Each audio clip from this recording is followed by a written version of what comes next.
ሃይ ጋይስ እንዴት ናችሁ? ሰላም ናችሁ? አለን። ይሄን ወንዝ አያችሁ? ከጀርባዬ ጨለማ ነው፣ መብራት በርቷል፣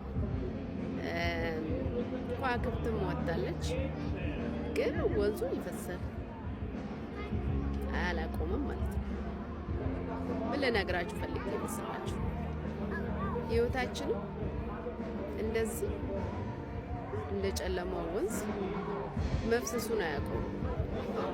ስለዚህ አንቺ ለማያቆመው ህይወት ራሳችሁን ማስጨነቅ መጣመም የለባችሁ። ስለዚህ ማዕበልም ቢፈጠር ወጀብም ቢፈጠር ለማያቆመው ህይወት ጠንክሮ መፍሰስ እንጂ የተለያየ ጭንቀት ፈጥሮ ራስን መጉዳት ከእከሌ ጋር ራስን አወዳድሮ ሌላ ነገር ውስጥ መግባት ትክክል አይደለም። ስለዚህ ጠንክሩ፣ ራሳችሁን ሁኑ። ትላንትናችሁን ሳትረሱ ነገያችሁን ለመሮጥ ለመፍሰስ ቢሬዲ ሁኑ። ሌላ ደግሞ አገኘው ብላችሁ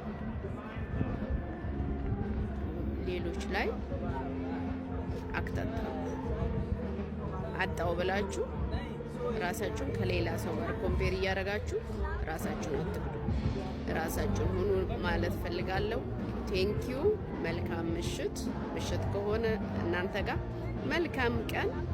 እንደዚህ ወንዝ ብርት ፍክት ፍስስ በሉላችኋለሁ። ብድግ አረጋችኋለሁ። ቻው።